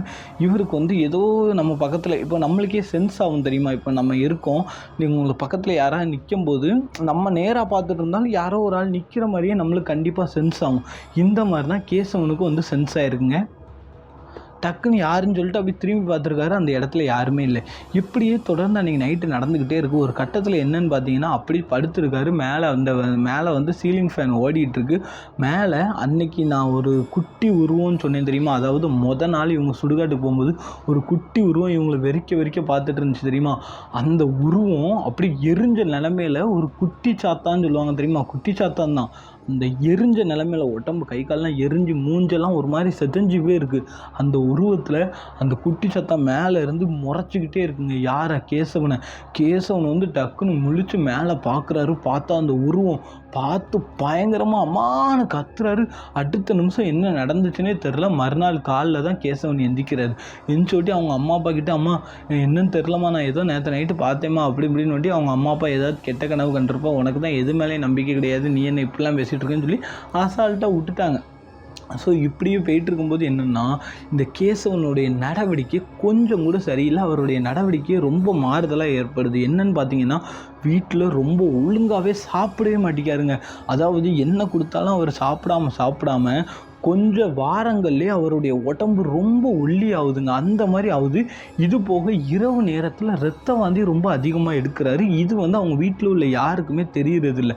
அப்புறம் என்னாச்சு அப்படின்னு பார்த்தீங்கன்னா, ஒரு நாள் இவர் இரவு நேரத்தில் ரொம்ப ஒரு மாதிரி ஆகி ரத்த வாந்தி எடுக்கிறாரு. ஆல்ரெடி இவங்க அம்மா அப்பாவுக்கு வந்து நம்ம பையன் ஒழுங்காகவே சாப்பிட மாட்டேங்கானே அப்படின்னு சொல்லிட்டு ஒரு கவலை இருந்திருக்கு. இப்போ வந்து என்ன ஆச்சுன்னா, இந்த மாதிரி ரத்த வாந்தி எடுக்கிறானே என்னன்னு தெரிலன்னு மறுநாள் திருநெல்வேலி ஹாஸ்பிட்டலுக்கு கூப்பிட்டு போகிறாங்க. அங்கே டாக்டரை செக் பண்ணிட்டு, உங்கள் பையன் உடம்புலாம் நல்லா தான் இருக்குது, ஏன்னா இப்படி சத்து ரொம்ப கம்மியாக இருக்குது, இவ்வளோ சத்து கம்மியாக இருந்துச்சுன்னா ட்ரிப்பு போட்டு சத்து ஏற்றுற லெவலுக்குலாம் உங்கள் பையனுக்கு ஆயிரும், ஏன் சாப்பிடவே மாட்டானா சுத்தமாக, இப்படி எலும்பு தோலுமாக இருக்கானே, அது போக உடம்புக்கு தேவையான ஒரு புரதம் இல்லை, ஒரு சத்து இல்லை, இப்படி போனால் உங்கள் பையனோட நிலைமை ரொம்ப மோசமாயிரும்னு சொல்லிட்டு ட்ரிப்பு போட்டு அனுப்பிவிட்றாங்க. அப்போ இருந்துக்கிட்டு நீ ஏன் சாப்பிட வைக்க மாட்டீங்கப்போ எனக்கு தெரியலன்னே சொல்கிறாரு. இவருடைய நடவடிக்கை வந்து கொஞ்சம் கூட சரியில்லை அப்படிங்கிறது அவங்க வீட்டுக்குமே இப்போ தெரிய வருதுங்க. ஸோ இப்படியே போயிட்டு இருக்கும்போது என்ன ஆகுது அப்படின்னு பார்த்தீங்கன்னா, இவங்க வீடு வந்து அந்த கிராமம் தானே, கிராமத்தில் பொதுவாகவே கோழி ஆடுகள் வளர்க்கக்கூடிய ஒரு சூழ்நிலை வந்து உண்டுங்க. எல்லார் வீட்லேயுமே மேக்ஸிமம் கோழி ஆடு எல்லாமே இருக்கும். இவர் ஒரு நாள் நைட்டு என்ன பண்ணுறாருன்னா, நைட்டு ஒரு 2-3 மணி போல் அப்படியே வெளியே எழுந்துச்சு வர்றாரு. இதை வந்து யார் பார்க்குறான்னு பார்த்தீங்கன்னா, அவங்களுடைய தங்கச்சி தாங்க பார்க்குறாங்க. என்ன பண்ணுறாருன்னா, நேராக வெளியே போகிறாரு. வெளியே போய் இந்த கோழி வச்சுருப்பாங்க தெரியுமா, அதுலேருந்து ஒரு சேவலை எடுத்து அந்த சேவலை உயிரோட தலையை மட்டும் அப்படி பிச்சு வாயை வச்சு பிச்சு எடுத்துருக்காருங்க. யார்? கேசவன் வந்து அந்த சேவலோட தலையை இப்படி பிச்சு எடுத்து அந்த ரத்தத்தை அப்படி குடிக்கிறாருங்க. இப்போ தான் தெரிய வந்திருக்கு இவர் ஏன் ரத்த வாந்தி எடுக்கிறாருன்னு சொல்லிட்டு. இந்த மாதிரி தான் இரவு நேரங்களில் ஏதாவது ஒரு விஷயம் பண்ணுறாரு அப்படிங்கிற மாதிரி தான் நான் நினைக்கிறேன். ஏன்னா ரத்த வாந்தி அவ்வளோ சீக்கிரம் வராது. இப்போது இந்த குட்டி சாத்தான் வந்து இவருடைய உடம்புக்குள்ளே இறங்கியிருக்கும் அப்படின்னு தான் நான் நினச்சேன் அவர் இந்த கதையை சொல்லும்போது. ஸோ இதுக்கப்புறம் என்னாச்சுங்கிறத விலாவரியாக சொல்கிறேன்.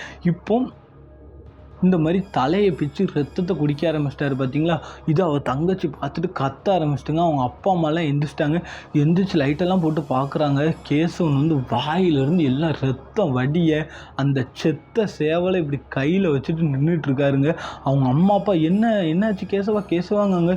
இவர் அப்படியே அந்த கோழியோட தோல் ரெக்கை எல்லாத்தையும் பல்லாலே கடிச்சு துப்பிட்டு இருக்காருங்க. அந்த இடத்துல கொடூரமான ஒரு கேசவனை வந்து பார்த்துருக்காங்க. ஸோ இவங்க அப்பாவுக்கும் அம்மாவுக்கும் சரி, நம்ம பையனுக்கு என்ன ஆச்சுன்னு தெரியாமல் ரொம்ப பயப்படுறாங்க. கிட்ட போகிறாங்க. கிட்ட போய் டேங்காங்க. இவங்க அப்பாவை ஒரு தள்ளுங்க. நேராக அவங்க அப்பா ஒரு இடத்துல போய் விழுந்துட்டாரு. ஸ்ட்ரைட்டாக இவர் வீட்டுக்குள்ளே போகிறாரு, கதவை போட்டுறாரு, படுத்துட்டாருங்க. மறுநாள் காலையில் ஒன்றுமே நடக்காத மாதிரி எந்திரிச்சு வெளியே வந்து, என்னம்மா ஆச்சு, ஏம்மா என்னை எழுப்பவே மாட்டிங்களா, நான் எவ்வளோ நேரம் படுத்து தூங்கிட்டு இருந்தேன், எழுப்பவே இல்லை என்ன அப்படிங்கிற மாதிரி சொல்லியிருக்காரு. ஸோ இதுக்கப்புறம் என்ன ஆச்சு அப்படின்னா, நம்ம பையன் ஏதோ ஒரு தப்பு பண்ணியிருக்கான், நம்ம பையனோட உடம்புல ஏதோ ஒரு ஆவியோ சம்திங் ஏதாவது ஒன்று வந்து ஆட்கொண்டிருக்கு அப்படின்னு சொல்லி கேசவனுடைய அம்மாவும் அப்பாவுமே நினைக்கிறாங்க. இதனால என்ன பண்ணுறாங்கன்னா, அவங்களுடைய குலதெய்வ கோயிலுக்கு போய் திருநார் எரியலாம், தண்ணி எரியலாம்ங்கிற மாதிரி யோசிக்கிறாங்க. பகலில் குலதெய்வ கோயிலுக்கும் கூப்பிட்டு போகிறாங்க. குலதெய்வ கோயில் வாசல்லையே வந்து கேசவன் நின்றுட்டு உள்ளேயே வரமாட்டிக்காருங்க. உள்ளே வராமல் அப்படியே அந்த தூணை பிடிச்சி நின்றுட்டு இருக்காரு. இவங்க பல்க்கு டைமை இழுத்துட்டு கொண்டு போகிறாங்க. உள்ளே வரமாட்டிக்காருங்க. உள்ளே இழுத்துட்டு கொண்டு போகிறாங்க. அங்கே உள்ள பூசாரி, அங்கே உள்ள அந்த கோயிலில் இருப்பாங்க தெரியுமா, அவங்கெல்லாம் பார்த்துட்டு பிடிச்சி இழுக்கிறாங்க. அவர் வரவே மாட்டேங்காரு. விட்டுன்னு கத்துறாருங்க. அதுக்கப்புறம் பார்த்தீங்கன்னா, சட்டார்னு இவர் என்ன பண்ணுறாரு, கையெல்லாம் போட்டு உதறாருங்க. உதறிட்டு என்ன பண்ணுறாருன்னா, டக்குன்னு வந்து மண் இருக்குது தெரியுமாங்க, கீழே இருந்து மண் எடுத்து அப்படி வாயில் போட்டு மண்ணை முழுங்கிட்டு இருக்காருங்க. யோசிச்சு பாருங்களேன். குலதெய்வ கோயிலுக்குள்ளே உள்ளே வராமல் அந்த கேசவன் வந்து மண்ணள்ளி வாயில் போட்டுட்டு இருக்காரு. அவங்க அப்பா அம்மாக்கெல்லாம் என்ன நடக்குது நடக்குதுன்னே தெரியலையா. பூசாரி பார்த்துட்டாரு. பூசாரி பார்த்துட்டு என்ன சொல்கிறேன்னா, உங்கள் பையனுக்கு எவனோ ஒருத்தன் செய்வனை வச்சுருக்கான், அதனால தான் இப்படிலாம் பண்ணுறான் அப்படின்னு சொல்கிறாரு. உடனே இந்த கேசவன் என்ன பண்ணுறாருன்னா விறுவிறுன்னு நேராக ஓடுறாருங்க. நேராக ஓடி வீட்டுக்கு போயிட்டாருங்க. வீட்டுக்கு போய் பார்த்தா எதுவுமே தெரியாத மாதிரி உட்காந்துருக்காராம். இவங்க அம்மா அப்பா போய் உனக்கு என்னாச்சு உண்மையை சொல்லு, நீ ஏன் இப்படி இருக்கன்னு சொல்லி, அம்மா நான் பாட்டுக்கு தானம்மா இருக்கேன், ஏம்மா நீ இப்படிலாம் பேசிகிட்டு இருக்கா அப்படி இப்படின்னு சொல்கிறாங்க. இப்போ தான் கேசவனுடைய அப்பா என்ன பண்ணுறாருன்னா, இவன் ஏதோ ஒரு தப்பான இடத்துக்கு போயிருக்காங்க, போய் தான் ஏதோ ஒரு விஷயத்தை இவன் பண்ணியிருக்கான் அப்படிங்கிற மாதிரி யோசிக்கிறாரு. உடனே என்ன பண்ணுறாருன்னா இவருடைய ஃப்ரெண்ட்ஸை காண்டாக்ட் பண்ணுறாரு. என்னது, அந்த சடங்குக்கு வந்தாங்க தெரியுமா, அந்த ஃப்ரெண்ட்ஸுக்கிட்ட கேட்டால் உண்மை தெரிஞ்சிடும். ஏன்னா இவங்க தான் நைட்டு ஒன்றா சுற்றிட்டு இருந்தாங்க, எங்கேயோ வெளியெல்லாம் போனாங்க. ஸோ அவங்கள்ட்ட கேட்டால் உண்மை தெரிஞ்சிடும்னு ஒட்டி அந்த ஃப்ரெண்டில் ஒரு பையனுக்கு கால் பண்ணுறாங்க. அந்த பையனுக்கு கால் பண்ணி பேசும்போது அந்த பையன் சொல்கிறான், இந்த மாதிரி கேசவன் எங்களை அந்த சுடுகாட்டுக்கு கூப்பிட்டு போனான் அப்படிங்கிற மாதிரி சொல்கிறான். அப்போவே அவங்க அப்பாவுக்கு தெரிஞ்சு போச்சு, இந்த மாதிரி ஏதோ ஒரு சுடுகாட்டில் போய் தான் இவன் தேவையில்லாத வேலை பார்த்துருக்கான் அப்படின்னு சொல்லிட்டு. அப்போவும் அந்த பையன்கிட்ட எல்லானாலும் டீட்டெயிலாக என்கிட்ட விலாவரியாக சொல்லு அப்படின்ட்டு இருக்கான். அப்போது அந்த பையன் எல்லாத்தையும் சொல்லியிருக்கான். முத நாள் நைட்டு போனதும், முத நாள் நைட்டு அவங்க பலி கொடுக்கறத பார்த்ததும், மறுநாள் போனதும் அவங்க அகோரியை பார்த்ததும், அந்த அகோரியை பார்த்துட்டு இந்த பசங்க எல்லாம் தெரிச்சு ஓடினதாகவும், அதுக்கப்புறம் இந்த கேசவன் போய் சோலோ பெர்ஃபார்மன்ஸ் பண்ணுறேன்னு பேரில் அந்த அகோரிகிட்ட போய் கெத்து காட்டி கடைசியில் இந்த விஷயம் எல்லாத்தையுமே சொல்லிட்டாங்க. இதுக்கப்புறம் தான் அவங்க அப்பாவுக்கு புரியுது, நம்ம அவ்வளோ தூரம் சின்ன வயசில் போவாதன்னு சொல்லியும் இவன் அந்த இடத்துக்கு போயிருக்கான். அந்த இடத்துக்கு போனனால தான் அந்த அகோரி பூஜையில் இருக்க அகோரி இவனுக்கு செய்வனை வச்சுருக்காரு அப்படிங்கிற மாதிரி தெரிஞ்சு போச்சு. அது போக இந்த அகோரிகள் எல்லாத்துக்கும் முன்னே செய்வனை அப்படிலாம் வைக்க மாட்டாங்க. இவன் வாய் விட்டனால தான் இவனுக்கு செய்வனை வச்சுருக்காங்க. அப்போது இந்த செய்வனையை முறிக்கணும்னா நம்ம திரும்ப அந்த அகோரி கிட்ட தான் பொய்யாகணும் அப்படிங்கிற மாதிரி முடிவு பண்ணுறாங்க. ஆனால் இந்த கேசவனுடைய அம்மா என்ன சொல்கிறாருன்னா, எனக்கு தெரிஞ்ச ஒரு சாமியார் இருக்காங்க, அவங்க அந்த மேலப்பாளையம், இந்த திருநெல்வேலி மேலப்பாளையம் சைடில் இருக்காங்க, ஒரு பாய் இருக்காங்க, அங்கே கூப்பிட்டு போவோம் அப்படிங்கிற மாதிரி சொல்கிறாங்க. இவங்களும் என்ன பண்ணுறாங்க, எல்லோரும் அந்த மேலப்பாளையம் சைடு போகிறாங்க. அங்கே போய் அந்த பாய்கிட்ட போகும்போது அவர் மயில் இறகெல்லாம் வச்சு தண்ணி இது பண்ணி அடிக்கும்போது அந்த குட்டி சாத்தானோட ஒரிஜினலான அந்த சுயரூபம் வெளியே வருதுங்க. இவர் அந்த இடத்துல எல்லாத்தையும் போட்டு தட்டி விடுறாரு. அங்கே உள்ள பாய் நிறைய பேர் கை காலெல்லாம் பிடிக்கிறாங்க. ஆனால் அந்த குட்டி சாத்தான் கொஞ்சம் கூட விடுற மாதிரி இல்லை. அந்த குட்டி சாத்தானுடைய அந்த குட்டி சாத்தான் எதுக்கு இவனுடைய உடம்புக்குள்ளே பூந்துருக்குன்னா இந்த கேசவனை கொல்றதுக்காக தாங்க. ஏன்னா பில்லி சூனிய ஏவல் எல்லாமே என்னென்னா அந்த ஆளை உருக்கிரும். அதே மாதிரி தான் இவர் எதுவுமே சாப்பிடாம 2-3 வாரத்துலேயே ஆள் எலும்பும் தோலுமாகி உருகி போனார். போக போக அந்த குட்டி சாத்தானுக்கு ரத்த பலி ரொம்ப பிடிக்கும். அதனால் அந்த கோழியோட கழுத்தெல்லாம் பிடிச்சி தின்றுருக்காரு. ஸோ இதுக்கு எல்லாத்துக்கும் காரணம் குட்டி சாத்தான் அப்படிங்கிறது அந்த பாய்க்கும் சரி, அவங்க வீட்டில் உள்ளவங்க யாரோட அந்த கேசவனுடைய வீட்டில் உள்ளவங்க எல்லாத்துக்குமே தெரிஞ்சு போச்சு. அந்த குட்டி சாத்தானை வெளியே அடித்து பற்றிடலாம் அப்படின்னு சொல்லிட்டு அந்த பாய் நிறைய மந்திரங்கள் சொல்கிறாரு. ஆனால் அந்த குட்டி சாத்தான் இவருடைய உடம்புக்குள்ளே ரொம்ப நாட்களாகவே இருந்தனால அதோட வீரியம் கூடி போய், அது போக இந்த பூஜைகளோட சக்தியை கூட தாங்க முடியாத அளவுக்கு அவருடைய உடம்புல சக்தி இல்லை. யாரோட உடம்புல, கேசவனுடைய உடம்புல. இதனால் அவர் உயிர் போவது கூட வாய்ப்பு இருக்குன்னு சொல்லி இந்த பாய் என்ன பண்ணிட்டாருன்னா, நீங்கள் தயவு செஞ்சு அந்த அகோரியவே பார்த்துருங்க, அவரால் மட்டும்தான் இவனை காப்பாற்ற முடியும், இல்லைன்னா இவன் உயிர் பிழைக்கிறது ரொம்ப கஷ்டம் அப்படின்னு சொல்லிட்டு எல்லா விஷயத்தையுமே பாய் சொல்லிட்டாங்க. இதுக்கப்புறம் அந்த குட்டிச்சாத்தானுடைய கட்டுப்பாடு வெளியே ரொம்ப வரக்கூடாதுன்னு சொல்லிட்டு ஒரு மந்திர கயிறு ஒன்று கெட்டி விடுறாங்க. அதனால கொஞ்சம் அமைதியாக சாந்தமாகறாரு கேசவன். இதுக்கப்புறம் இவங்க டைரெக்டாக ஊருக்கு போகிறாங்க. ஊருக்கு போய் இரவு நேரத்தில் அந்த சுடுகாட்டுக்கு யார் போகிறாரு, இவருடைய அப்பா, கேசவனுடைய அப்பா போயிட்டு அந்த அகோரி அந்த இடத்துல உட்கார்ந்துருந்து பூஜை பண்ணிக்கிட்டு இருக்காரு. அகோரி என் பையனை எப்படியா மன்னிச்சிருங்க அப்படின்னு சொன்னோட்டி, எப்படியும் நீ வருவேன்னு எனக்கு தெரியும், உன் பையன் என்ன பண்ணான்னு சொன்னாங்களா அப்படின்றதுக்கு, ஆமாம் என்னை மன்னிச்சிரு அகோரி, அவன் ஏதோ தெரியாமல் பண்ணிட்டான், தயவு செஞ்சு அவன் உயிர் உங்கள் கையில் தான் இருக்குது, எப்படியாவது அவனை காப்பாற்றிருங்க, நான் அனுப்பின குட்டிச்சாத்தான் வீரியம் கம்மியானது, நான் அதிகமான வீரியம் உள்ள குட்டிச்சாத்தான் அனுப்பியிருந்தா 3 நாளில் உன் பையன் இறந்தே போயிருப்பான் அப்படின்னதுக்கு, இப்படி எல்லா விஷயத்துலையும் விளையாட வைக்காத உன் பையனை அப்படிங்காங்க. ஐயோ என்னை தயவு செஞ்சு மன்னிச்சிருங்க, என் பையனை எப்படியாவது காப்பாற்றிருங்க அப்படின்னு சொல்லி அவங்க அப்பா கெஞ்சுறாருங்க. இதனால என்ன ஆகுதுன்னா, அந்த அகோரி உன் பையனை நாளைக்கு இதே நேரத்தில் நைட்டு 12 மணிக்கு மேலே கூட்டு வா அப்படிங்கிறாரு. இவங்களும் என்ன பண்ணுறாங்கன்னா, மறுநாள் 12 மணிக்கு அந்த பையனை கூட்டு வராங்க. யாரெல்லாம் வராங்கன்னு பார்த்தீங்கன்னா, அம்மா, அப்பா, கேசவன், இவங்க 3 பேருமே வராங்க. அந்த இடத்துல சுடுகாட்டு பூஜையில் இருக்காங்க. இவர் அதே மாதிரி நாக்கை வெட்டி போடுறாருங்க. எதில், அந்த மண்டை ஓட்டில் நாக்கோட ரத்தத்தை ஊற்றுறாரு.